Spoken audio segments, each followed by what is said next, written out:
Budget को लेकर शिवपुरी के युवाओं को भी काफी उम्मीदें हैं। उनका कहना है कि ये बजट रोजगार, शिक्षा, स्वास्थ्य पर फोकस हो। साथ ही फ्री की जगह फ्यूचर पर ध्यान देने वाला बजट लाने की मांग ये लोग कर रहे हैं। सुनिए और क्या कहा इन लोगों ने।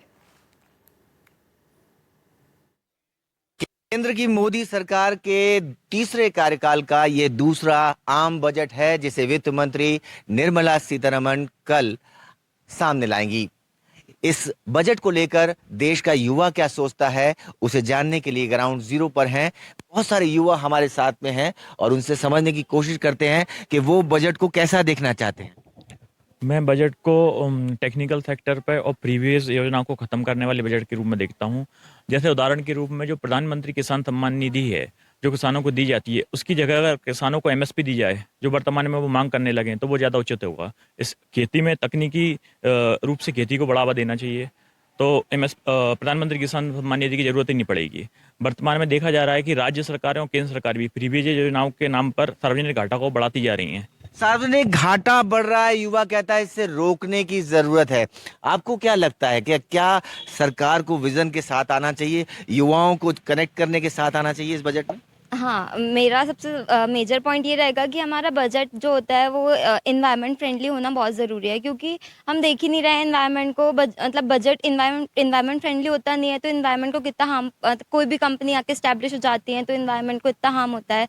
उसके कॉन्सिक्वेंसेज अल्टीमेटली हमें फेस करने पड़ते हैं, जिसकी वजह से कि कई बीमारियाँ हो जाती हैं। और इंफ्रास्ट्रक्चर पर भी बहुत ध्यान देना चाहिए, जैसे कि कोई भी जॉब्स के लिए हम लोग बाहर जाना पड़ता है। स्मॉल सिटीज़ में इतनी अपॉर्चुनिटीज़ होती ही नहीं है कि हम अपने शहर में रह कर ही या तो कोई जॉब करें या फिर फर्दर स्टडीज़ कंटिन्यू करें। तो इंफ्रास्ट्रक्चर, एजुकेशन और एनवायरनमेंट फ्रेंडली, ये 3 पॉइंट्स मेरे रहेंगे जो बजट में होने चाहिए। युवा कहता है कि एनवायरनमेंट फ्रेंडली होना चाहिए बजट, क्योंकि कहीं ना कहीं अगर हमारा एनवायरनमेंट सुखी और स्वस्थ रहेगा तो हम भी सुखी और स्वस्थ रहेंगे। आपको क्या लगता है कि एक युवा होने के नाते आप केंद्र की सरकार से क्या अपेक्षा रखती हैं कि बजट में आपको मिले?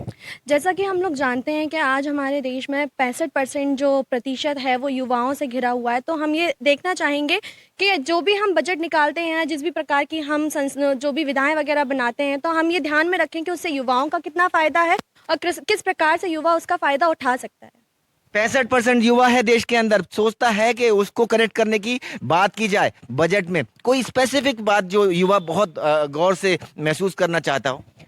मैं चाहती हूँ, जैसा कि अभी हमारे यहाँ चल रहा है कि हम हमारे इंडियन नॉलेज सिस्टम जिसको हम आईकेएस बोलते हैं उसका इंक्लूजन कर रहे हैं।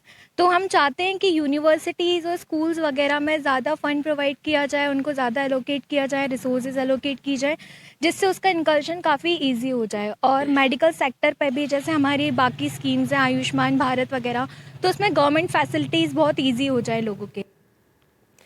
तो मेडिकल क्षेत्र में भी कुछ रियायत चाहते हैं जो स्टूडेंट्स हैं और आगे ये चाहते हैं कि उन्हें जो फ्यूचर के लिए है वो बेहतर बजट उन्हें मिले। तो 1 फरवरी को पेश होने वाले इस बजट को लेकर इंदौर के लोगों ने क्या कहा, ये भी जरा सुनिए। मेरी उम्मीद है कि हम लोगों को, जैसे पेंशनर हैं, हम फैमिली पेंशन वाले हैं, तो हमको मतलब इनकम टैक्स में हमको रियायत मिलनी चाहिए। और दूसरी बात ये है कि आजकल काफ़ी टाइम कोरोना के बाद से हमको रेलवे में सीनियर सिटीजन कोटा ही ख़त्म कर दिया है, तो वो हमको दिया जाए।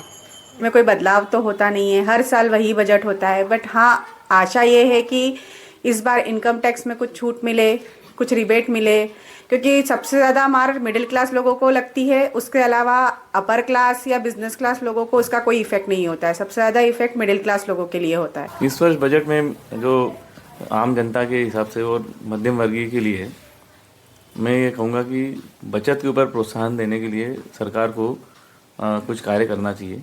जैसे कि मैं बहुत विगत कई वर्षों से यह प्रतीत होते आ रहा है कि इन्होंने जो सरकारी जमा योजनाएं थीं उन पे ब्याज की बढ़ोतरी नहीं करी। मैं तो यही उम्मीद करूंगा कि किसानों के लिए उसमें फ़ायदे की चीज़ें हो, जैसे कि पीएम किसान सम्मान निधि अभी तो 2000 रुपये तक ऐसे दी जा रही है, पर काफ़ी रिपोर्टों के मुताबिक 9000 तक बढ़ाई जानी चाहिए ताकि किसानों को मदद मिले, क्योंकि अभी वैसे भी फसलें बर्बाद हो रही है किसानों की। अभी हमारे राजगढ़ जिले में जहाँ से मैं हूँ वहाँ प्रॉपर वहाँ अभी ओलावृष्टि हो गई है। बजट को लेकर पहली बात तो कोई उम्मीद ही नहीं हमको, क्योंककि बजट आता है और महंगाई बढ़ जाती है। देख लीजिए आप सोने चांदी के भाव आसमान छू रहे, कहा चांदी 4 लाख हो गई है और सोना 1.65 का हो गया है। हमारा तो जो हम आम नागरिक है, मध्यम वर्गीय, हम लोगों का खरीदना नामुमकिन सा हो गया। तो देखिए, किसी को बजट को लेकर उम्मीदें हैं तो कोई बिल्कुल मायूस भी है कि कुछ बदलाव नहीं होता है। वित्त मंत्री निर्मला सीतारमण 1 फरवरी को केंद्रीय बजट पेश करने वाली हैं। बजट को लेकर इस बार जनता को खासी उम्मीदें हैं। मध्य प्रदेश के सिंगरौली की जनता भी बजट का इंतजार कर रही है। इस बार बजट में क्या खास होगा, दुकानदारों, गृहिणियों, नौकरी पेशा लोगों की नजरें बजट पर टिकी हैं। देखिए हमारे संवाददाता देवेंद्र पांडे की रिपोर्ट। आम लोगों को बजट से क्या उम्मीदें हैं, आज हम बात करेंगे महिलाओं से, युवाओं से और आम से खास लोगों से, और उनकी उम्मीदों को जानने की कोशिश करेंगे। सबसे पहले हम आपसे ही बात करते हैं कि इस बजट 2026 को लेकर क्या कुछ उम्मीदें हैं। क्योंकि आप एक महिला वर्ग से आती हैं, तो किस तरह से महिलाओं को कितनी उम्मीदें हैं?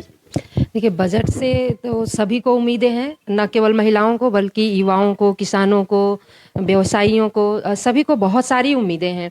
पर एक आम जनता की तरफ से अगर हम बात करें तो लोगों को उम्मीदें हैं कि जो अभी प्रदूषण इतना ज़्यादा है, तो उस प्रदूषण को में जो योगदान है वो बहुत सारी चीज़ों का है। इंडस्ट्रीज़ का है, व्हीकल्स का है और डेवलपमेंट्स जो हो रहे हैं उनका है। तो इस प्रदूषण को कंट्रोल करने के लिए एक अहम चीज़ हो सकती है, वो हो सकती है व्हीकल्स से जो प्रदूषण हो रहा है उसको कंट्रोल करें।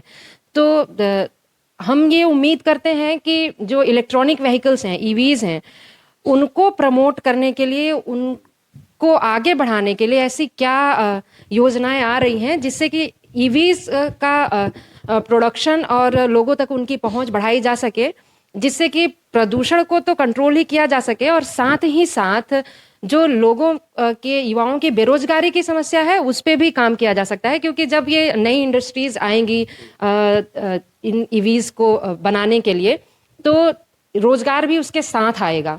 जो इस वाले बजट से इसमें जो कॉलेजेस हैं, गवर्नमेंट यूनिवर्सिटीज़ बेसिकली, वो और बढ़ाया जाए। ऑब्वियसली वो 1 साल का काम नहीं है, बट कभी ना कभी तो स्टार्ट होना चाहिए। बिकॉज एज अ स्टूडेंट अभी क्या कहते हैं, नीट, जेई या फिर क्लैट, आप कोई भी चीज़ उठा के देख लीजिए, वहाँ पे कंपटीशन बहुत है और गवर्नमेंट यूनिवर्सिटीज़ बहुत कम है। और जो प्राइवेट यूनिवर्सिटीज़ है उनके प्राइजेस बहुत हाई हैं, तो वहाँ पे हर एक फैमिली अफोर्ड नहीं कर सकती जाना। लेकिन फिर उसके बाद में इस चक्कर में एजुकेशन सबकी अच्छी नहीं हो पाती है, तो एम्प्लॉयमेंट नहीं हो पाता। साउथ के विलेजेस हैं, हमारे यहाँ के सिटी हैं, दोनों का जो डेवलपमेंट है इक्वल ही लग रहा है। तो हमको बहुत इंफ्रास्ट्रक्चर डेवलप करने की, तो इसको बूस्ट करे, एमएसएमई को प्रमोट करे, यंग बिजनेसमैन, स्टार्टअप्स को प्रमोट करे, और जब इंफ्रास्ट्रक्चर करेगा तो अपने आप ओवरऑल डेवलपमेंट होगा। तो ये थे हमारे साथ में महिलाओं से लेकर खास युवा वर्ग के लोग तक, जिनका साफ तौर पे मानना है कि बजट से भी इनकी काफ़ी उम्मीदें हैं। ये चाहते हैं कि देश का विकास तभी होगा जब यहाँ के व्यवसायी आगे बढ़ेंगे, और महिलाओं की भी काफ़ी इस बजट से उम्मीद है। अब देखने वाली दिलचस्प बात यही होगी कि 1 फरवरी को जब बजट का पिटारा खुलेगा तो उसमें क्या क्या बाहर निकल कर आता है और कितना फायदा आम से लेकर खास लोगों को मिलने वाला है। सिंगरौली से एनडीटीवी के लिए देवेंद्र पांडे। जबलपुर के लोगों में बजट को लेकर बड़ी उम्मीदें हैं। इसी कारण व्यापारियों ने चौपाल लगाई, जिसमें उन्होंने वित्त मंत्री को आपदा फंड बनाने का सुझाव दिया ताकि संकट के समय छोटे और मध्यम व्यापारियों को राहत मिल सके। वित्त मंत्री निर्मला सीतारमण एक बार फिर अपने लाल पिटारे से क्या निकालने वाली हैं, अभी कोई कुछ नहीं कह सकता। पर जबलपुर के व्यापारी क्या चाहते हैं, उद्योगपति क्या चाहते हैं। हम महाकौशल चैम्बर ऑफ कॉमर्स आए हैं, सारे जबलपुर के प्रतिष्ठित उद्योगपति और व्यापारी हमारे साथ हैं। विवेक जी होटल उद्योग से जुड़े हैं। विवेक जी बताइए, क्या चाहते हैं आप वित्त मंत्री से? देखिए, सबसे पहली चीज़ तो जीएसटी में रिलीफ चाहिए, जो दिया भी है, लेकिन उसके अलावा कुछ चीज़ें ऐसी हैं जैसे जीएसटी के अननेसेसरी बहुत सारे ऐसे केसेस फॉर्म कर दिए जाते हैं, उनको समय सीमा के अंदर निपटाया जाए। और इसके अलावा जो स्पेसिफिक जोन बने हुए हैं, जो व्यापार के जोन बने हुए हैं, उसमें जो सहूलियतें दी जा रही हैं वो भी ब्यूरोक्रेसी और लाल फीताचाई के कारण अटक जा रही हैं, तो उन सबको दूर किया जाए और स्पेशल पैकेज बैंकों के द्वारा नए एसएमईज के लिए कुछ लोन सुविधाओं में सुविधा, ये सब दी जाए, ये हमारी अपेक्षा है। सचिव हैं अखिल मिश्र, महाकौशल चैम्बर ऑफ कॉमर्स के। अखिल जी, क्या चाहते हैं आपके व्यापारी, क्या मांग रहे हैं? देखिए सर, ये एक डायलॉग सुना होगा आपने, बॉर्डर का ये दिल मांगे मोर। ये तो समाप्ति नहीं हो सकता, लेकिन सबसे प्रमुख मांग चैम्बर सारे व्यापारियों का प्रतिनिधित्व करता है, उद्योगपतियों का प्रतिनिधित्व करता है, लेकिन सबसे प्रमुख मांग अगर मैं आपको बोलूं हमारी आज की डेट में, तो हम चाहते हैं कि व्यापारी कल्याण कोष बनाया जाए, जिसकी मांग हम बराबर से करते चले आ रहे हैं। जिस प्रकार से आप पत्रकारों को, हमारे वकील साथियों को, सबके लिए एक कोष का निर्माण किया जाता है, क्यों नहीं व्यापारी के लिए जो सबसे ज्यादा राजस्व भर के देता है हमारे सरकारों को, और जिसके कारण सरकारें विकास के कार्य कर पाती हैं। तो हमारी सबसे प्रमुख मांग ये है कि हमारा व्यापारी कल्याण कोष का गठन किया जाए, ना सिर्फ इस बजट में गठन हो बल्कि उसमें कोष भी आवंटित किया जाए, ताकि हम अपने व्यापारियों को आपदा में और उनको पेंशन देने में प्रोपोर्शनेट रेशो में, जिस रेशो में उन्होंने अपना टैक्स जमा किया है, उसमें हम उनकी सहायता कर सकें। एंटरटेनमेंट इंडस्ट्री से जुड़े हैं हिमांशु राय जी। हिमांशु जी, क्या कहते हैं आप हमारी वित्त मंत्री जी से? मैं ये कहना चाहता हूँ कि पूरा बजट एक मजाक बन गया है काफ़ी सालों से, और उसमें कुछ भी बताया नहीं जाता, सब कुछ छुपाया जाता है। रेल बजट भी अब गायब हो चुका है, और आम जनता के पैसे की लूट मची हुई है, उसको बंद किया जाए। चुनाव जीतने के लिए हमारी मेहनत के और हमारे इनकम टैक्स के पैसे का जो उपयोग किया जा रहा है, उसको बंद किया जाए। तो दो बातें बड़ी मूल रूप से समझ में आती हैं। एक तो यह है कि व्यापारियों के लिए एक कोष बनाया जाए, कभी भी आपदा आती है तो व्यापारी उस कोष से सरकार उनकी सहायता कर सके। और दूसरा एक बड़ा प्रमुख मुद्दा आया है, वो ये है कि जो जीएसटी कम किए गए थे उसका लाभ जनता को नहीं मिल पा रहा है, कंपनियों ने रेट बढ़ा दिए हैं। तो इन दो चीज़ों पर विशेष तौर पर ध्यान दे हमारी वित्त मंत्री। वीरेंद्र शिमला के साथ संजीव चौधरी, एनडीटीवी के लिए। तो बजट को लेकर लोगों की बड़ी उम्मीदें हैं। ग्वालियर के उद्योग व्यापार जगत के लोग बजट से क्या चाहते हैं, वो भी सुन लीजिए। क्या आप सरकार से अपेक्षा करते हैं? अपेक्षा मैं ये करता हूँ कि जैसे कोई भी जो हमारे जो इक्विपमेंट होते हैं वो हर साल अपडेट होते हैं, और जिसमें 18% जीएसटी, एक कैमरा 2-2 लाख 4-4 लाख रुपए के आते हैं। 18% जीएसटी हमें बहुत करता है, जो कि हमारा बिजनेस बढ़ा तो है, लेकिन उसमें जो आमदनी होती है वो बहुत कम होती है, जिसके कारण हमें बड़ी समस्याएं होती है कि हम कोई भी इक्विपमेंट होता है वो अपडेट कैसे करें। तो जीएसटी कम किया जाए। देखिए, ये इनका मानना यही है, क्योंकि फोटोग्राफी इंडस्ट्री बड़ी तेजी के साथ बढ़ रहा है व्यापार इसका। ऐसा, आपका क्या नाम है? मैं रवि गुप्ता हूँ, कैट ग्वालियर का अध्यक्ष हूँ। अच्छा, तो आप बताइए क्या? हाँ, मेरी आदरणीय वित्त मंत्री से मांग है कि हमारे यहाँ इस समय इनकम टैक्स में दो सिस्टम चल रहे हैं, एक ओल्ड रिजाइम और एक न्यू रिजाइम। तो ओल्ड रिजाइम पर तो डिडक्शंस हैं, न्यू रिजाइम जो पिछली साल जो न्यू रिजाइम है उस पर डिडक्शंस नहीं है। तो हमारी मांग है कि न्यू रिजाइम पे भी जो स्टैंडर्ड डिडक्शंस हैं वो 80C और 80D के मिलें, जो अभी तक नहीं मिल रही। बिल्कुल, न्यू रिजिम पर भी डिडक्शन मिलना चाहिए, क्योंकि 3-4 साल उसको बीत चुके हैं। धीरे धीरे करके आप पुरानी को बंद करने की स्थिति है। आपका क्या नाम? मैं अजय चोपड़ा हूँ, इंडस्ट्रियल फाइनेंशियल कंसल्टेंट हूँ। मेरा ये कहना है कि अब जो बजट आया है वो स्मार्ट शहर और स्मार्ट गांव को लेके बने, जिसमें टीयर 2 और टीयर 3 पर मेन फोकस किया जाए, और अफोर्डेबल हाउसिंग और अर्बन ट्रांसपोर्ट पे ध्यान दिया जाए। इसके साथ ही हर गांव पर हाई स्पीड जो है इंटरनेट की व्यवस्था हो। माइग्रेशन तभी रुकेगा जब शहर और गांव में बिल्कुल, माइग्रेशन तभी रुकेगा जब शहर और गांव के बीच में खाई खत्म होगी। आपका क्या नाम है, किस सेक्टर से? मेरा नाम रौनक जैन है। मैं एआई और एआई जनरेटिव मीडिया की एक कंपनी रन करता हूं। मेरा सरकार से ये है कि ये नई टेक्नोलॉजी आई है, इसमें डेटा सेंटर्स के लिए आपका सस्ती बिजली और सिंगल विंडो क्लियरेंस होना चाहिए, जिससे कि इंडिया में डेटा सेंटर बूम आ सके। बिल्कुल, देखिए, भविष्य की जो व्यापार उद्योग या समाज की जो सबसे बड़ी रीढ़ है वो एआई है, और इनकी एआई से संबंधित समस्याएं हैं। आपका क्या नाम है? मैं हिमांशु छापरिया, मेरा एफएमसीजी का यहाँ पे व्यापार है, डिस्ट्रीब्यूशन का।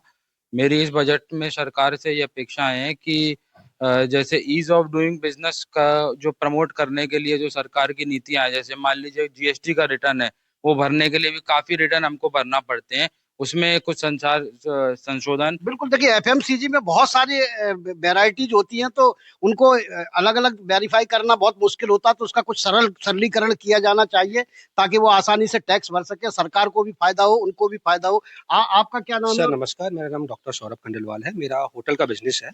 मेरी सिर्फ एक ही मांग है वित्त मंत्री से, इस बजट में जो होना चाहिए। पिछले बजट में उन्होंने होटल में थोड़ा उन्होंने किया, जो 12% हमारा जीएसटी लगता था उन्होंने 5% कर दिया, पर 5% के साथ साथ उन्होंने जो इनपुट टैक्स लेते थे क्रेडिट में आईटीसी लेते थे वो बंद कर दिया है।